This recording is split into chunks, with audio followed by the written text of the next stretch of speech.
cryptid encounters that you'd like me to share on here, email me at jttosstories@gmail.com. Story 1.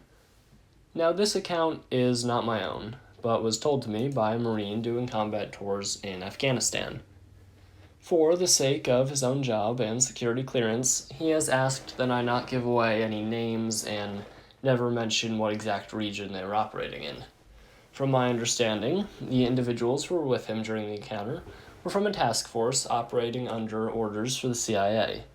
Beyond that, I was told next to nothing. I will refer to him as Sarge, if only to have a name. Anyway, here's his story.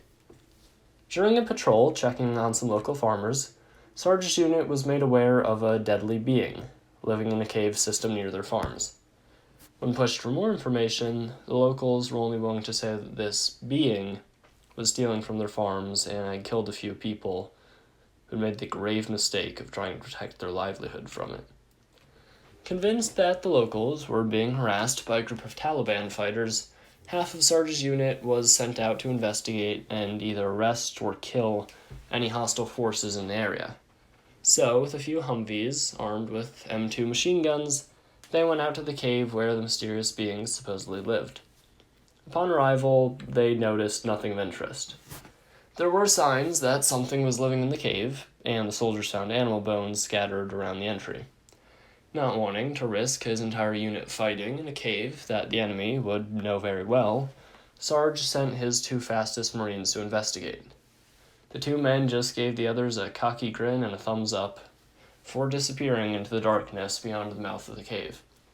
For 10 minutes, there was nothing, not a single sound inside or outside the cave, other than the idle chatter of the bored Marines. Then, sound erupted from the cave, shouting and screaming. In a matter of seconds, the 2 men emerged from the cave at a full run and zipped past their teammates, one of them shouting, "Run! Just run!" But, like the brave Special Forces operators they were, the other soldiers stood their ground, only to see a massive man emerge from the cave. He stood nearly 10 feet tall with leathery skin and red hair.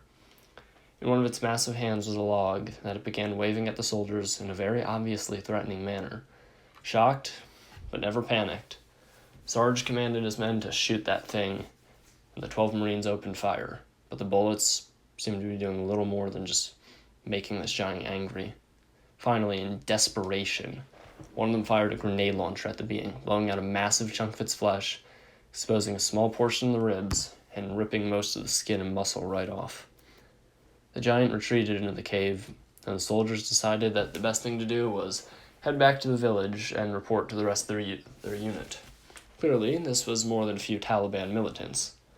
Even with that gaping wound, the giant was too terrifying for the Marines to willingly walk back into its territory.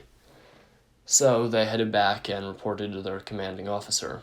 Of course, their boss didn't believe them and demanded to see proof. So that night, they drove him out to the cave and showed him some of the shredded flesh that had been blown off by the grenade launcher.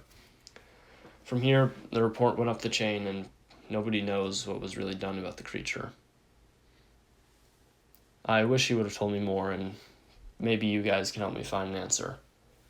From what I've managed to find on my own, accounts like this are not uncommon in that part of the Middle East.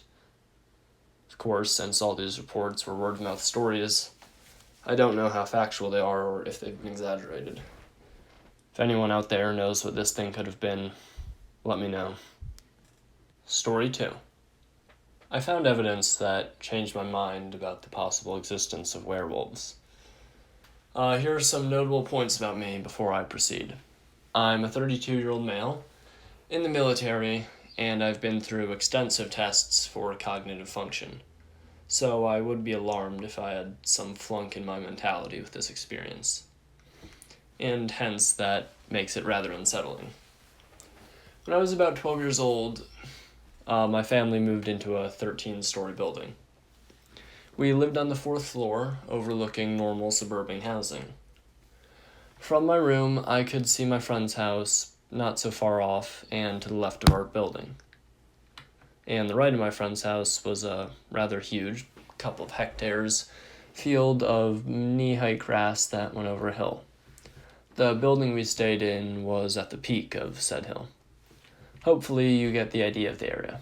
So this friend, I'll call him Jay, a few months after we initially met, told me about this thing that he had seen and heard in the field from his house late at night, or in the early mornings around 3 or 4 a.m. when he was prepping to go fishing for the day. And that a few years prior to me moving there, one of the neighbors actually went out with his shotgun one evening and shot in the general direction of the thing. He described it to me as seeing the red eyes and tall dark mass, but in the shape of a werewolf, standing on 2 feet. Notably, this field was not illuminated, as the rest of the town was, and it was only partially when there was a full moon, even from the vantage point of my room. And no, he did not see it on a full moon night. I took this with a grain of salt, as kids do have a mentality for making up spooky and scary tales. One evening, I was in my room, struggling to fall asleep, lights off and all. Then I heard a rather odd growl, or howl, or whatever, from the direction of the field. So naturally, I peeked out my window. Obviously, my imagination kicked in, and I thought I saw something red moving around, but as a blur.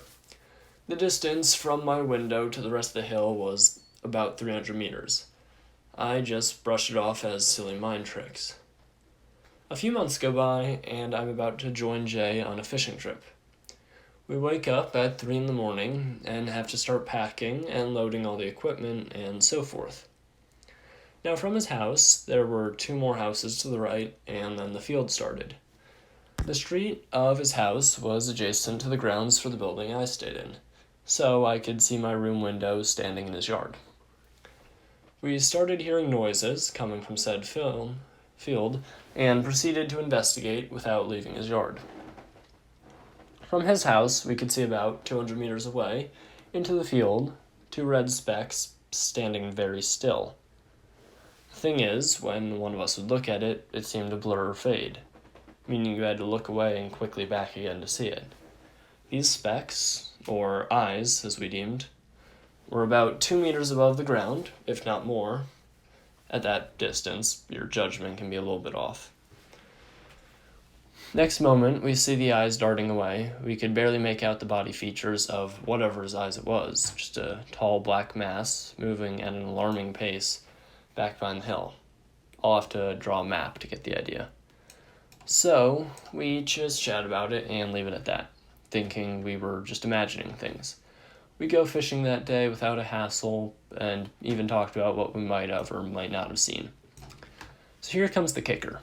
The following day, my brother, and Jay and I, go for a bit of exploring in this massive field. It was at a dry spell, so all the grass was brown, and we had no rain for a few weeks. It's noteworthy that we found some really old arrowheads, rusted and primitive looking, but 200 or more years back in that field. As we are walking along that, we go to the crest area of the hill or field and stumble upon a footprint in the sand. Mind you, this was at a small clearing between the grass that was just sand. This footprint at first looked to be like some kind of animal, but cat-like. So my first reaction was, hey guys, look, some lion or leopard got free or something. Then on closer inspection, that all changed. The main cushion was the size of a grown man's palm, with 3 smaller cushions for the toes, and above them 3 triangle indentations that would be paws. The footprint did not look like whatever this had been moving too fast, just maybe a quick walk. Now, this was the first footprint, big with 3 toes and clearly clawed. The freaky part came when we found 2 more. The direction of the tracks was towards the building I stayed in, but they were at least 3 to 4 meters apart, and there were no prints after or before the ones we found.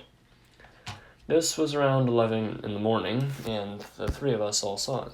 My brother was the most skeptical, and he just went silent, and I mean that he did not react or say anything when he saw this. He was just in shock, or something like that. His reaction still gives me uneasy vibes thinking about it till this day. It freaks me out more than the actual footprints of whatever that was. Now, we had no phones at that time, and I wish I could have taken pictures, but then again, cell phones didn't have cameras yet. That day is still burned into my memory. We went exploring some more afterwards, though. What really got me is that we were so aloof to all of it that we never really talked about what we saw and found that day. It was as if pure nature was just too much for our minds to grasp, and I eventually thought it might have been some ostrich footprint. Still, our ostrich feet don't look like that, and there aren't any darn ostriches living in that place. Well, that's how I tried to reason it out for myself. I've seen a lot of smaller animal footprints, and a lot of other animal footprints, especially big cats, dogs, but none had that distinctive shape or three-toe thing going on. We never really talked about it afterwards, and it's been a few years since I asked my brother about it. He is the older one, and when I asked him about it a few years ago, he got really uncomfortable, so I refrained from asking for details or pestering him, and I haven't really been in contact with Jay for years now.